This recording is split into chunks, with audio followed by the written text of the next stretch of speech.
Hello everyone, my name is Suki. Welcome to my YouTube channel. Here we're all about empowering you to win and to live a successful life holistically through relevant knowledge and wisdom bites.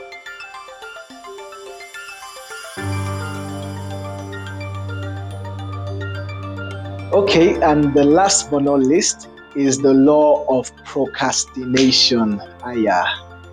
Many of us have procrastinated our way into poverty, our ways into lack, our ways into struggle.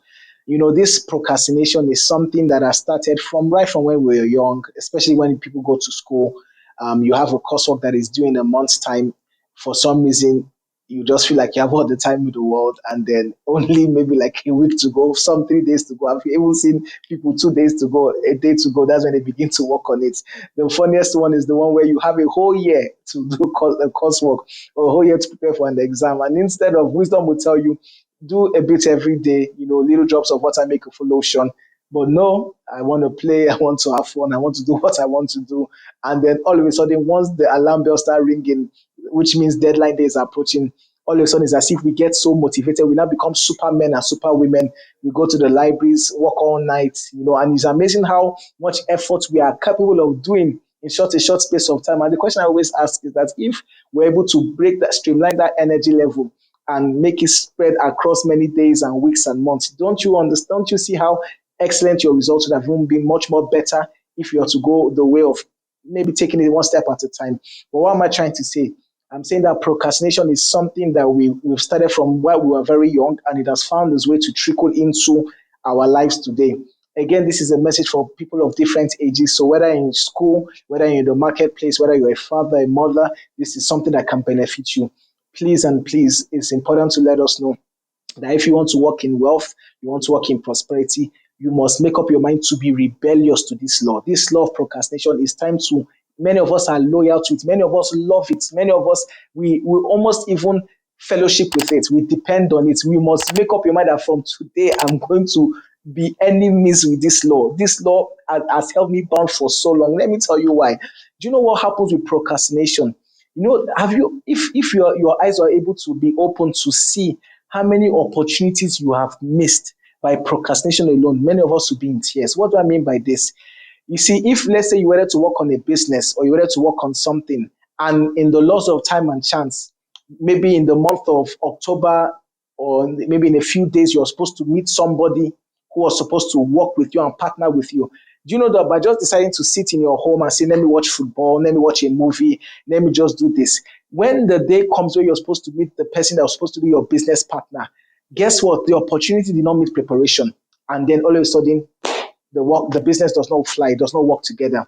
So procrastination, and what it does is that it fights your preparation. The most successful people in life are the ones whom, when opportunity comes, they are fully prepared for the opportunity. They are fully prepared for where they are going. Let me ask a question to make us start thinking. If you are to meet a billionaire now who was going to ask you in 2 minutes, tell me about your vision and your idea. Tell me about what you want to achieve. If I was to give you $500 million or whatever currency in the world you're living in, what would you do with the money? It will shock you how many supposedly well-meaning entrepreneurs, business people who want to do well in business do not even have a 2 minute pitch deck as to what they want to do. It's not that they don't know they're supposed to have it, they know, but procrastination. So imagine if you met a billionaire right now today and they were asking you, give me your idea, tell me about your idea, give me a brief pitch about it. It will shock you that the opportunity came, but there was no preparation. The reason why there was no preparation was because of procrastination. Please and please, let me help you out when it comes to procrastination. The greatest way to counter procrastination is to begin to do what we call goal setting. Write your goals, list them. What are my goals for today? What are my goals for this week? What are my goals for this month? What are my goals for the year? And make sure that your goals are measurable. Don't write ambiguous goals. They must be specific. Today, I plan to go and do this. I plan to achieve exactly this. They can't be vague, they can't be ambiguous, they must be specific goals, measurable goals. Ensure that you list them and you write them and then you adhere to them. Let me tell you something.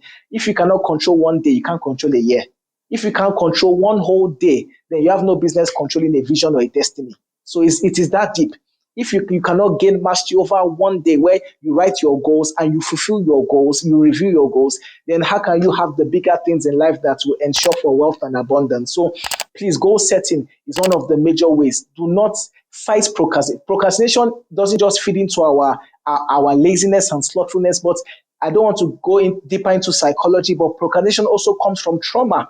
There's psychological components why people like to procrastinate. But either way, whether it's psychological or because of laziness, we must determine and propose in how to fight it. We must counter it. And how does it start? Your solution starts from baby steps. Don't try and climb a whole mountain. Don't try and climb the whole mountain. Just start step by step. Have 3 goals. If you can fulfill 3 goals, what happens? You begin to build your confidence. Then 7 goals. Fulfill them. You begin to grow methodically. You begin to grow incrementally, step by step. So please, to fight procrastination, have your goals. Have goals that are measurable, that are clear, they are specific, not ambiguous, and then work on the goals. Don't just write them down. Do it. It's one thing to many of us. We are fantastic writers. If every new year, our new year resolution, we write our visions, our plans, but the ability to do is so shocking. How we write, but we can't do. Many of us have books upon epistles and many things that say this is what we want to do, this is where we want to go. But there's something called the doing ability, and the doing is always not there. So please always remember, you must take a step, take a risk, take the chance. Don't procrastinate. Fight procrastination with everything, because the end result of procrastination, you see, life is scientific. It's very scientific. The end result of procrastination is poverty. There's no two ways about it, because you lose out on opportunities, lose out on strategic relationships, lose out on things that could have lifted you much earlier in life. So these are the 4. Again, like we always say, it's not exhaustive. There are many other laws, but for the sake of this teaching and for the sake of what is relevant to us right now, these are the 4 laws we have examined as to what we call the laws of poverty, that we must determine today moving forward that we are going to rebel against these laws. We're going to fight it. We're no longer going to be loyal to them. Many of us, it will shock you, we're loyal to, a lot of people are loyal to poverty. People are loyal to to lack of money. Let me give an example. Imagine if somebody gives you, I don't know what currency you're using now, but imagine someone gives you a lot of money, let's say $2,000, and you know that it was just a surprise $2,000. You are not planning for the $2,000. The money just came. Do you know that it will shock you how, by having that $2,000, you now remember, I've not changed my suit in like 1 year. I'm supposed to buy this. Let me buy this for my girlfriend. Let me go out. Let me go and eat the most expensive food. You know what you are doing. In your mind, you think it's just satisfying your wants. You know how we say when we're in the season of lack and money comes, we now revenge on all the years of suffering. Let me tell you what you are really doing. What you are doing is you are trying to bring yourself back to the level where you did not have. So you make excuses. I'm spending it on this. I'm spending it on that, all to come back to square one. We'll be sharing later when we talk about the laws of mental development. It is a powerful law. Again, in the next video, you're going to learn about that law. But let me tell you one snippet about that law. A lot of people, right? If you don't transform mentally, and your mindset is still the paradigm of poverty, you will still come back to square one. Have you seen people that have won the lottery? I've done research. You see over 23 lottery winners who have won millions in dollars. Within years, maybe less than 2 years, they go back to square one. Why? Because their mind will always go back to where they are loyal to. So like the example I gave about the $2,000. So after spending all that money, something subconsciously tells you, hey, now I'm back to my realm. I'm back to where I'm comfortable with. But can I tell you something about the rich? The rich see $2,000. You know what they're thinking? How can I invest this? They invest more, they spend less. But we spend more, and then whatever is left, we now invest. How do you become wealthy that way? So we must understand that this thing about poverty is not just, let's not just be so quick to blame the government or blame the economy. We know that those things are there. Nobody's disputing that, but I guarantee you, there are certain principles that you adhere to, you rise. There are certain principles that you also adhere to, you fall.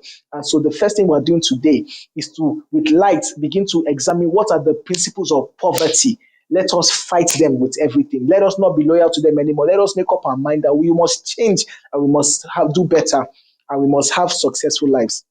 So this brings us to the end of this video. Again, like I said, in the next episode, we're going to be now learning on the laws of prosperity and wealth. Sit back and enjoy. Your life is about to change. I hope you enjoyed the video. Just also want to encourage you to please go ahead and like, subscribe, and share, because that also encourages me to put out more of this content, because I know that it means it's impactful and you're learning from it. Thank you.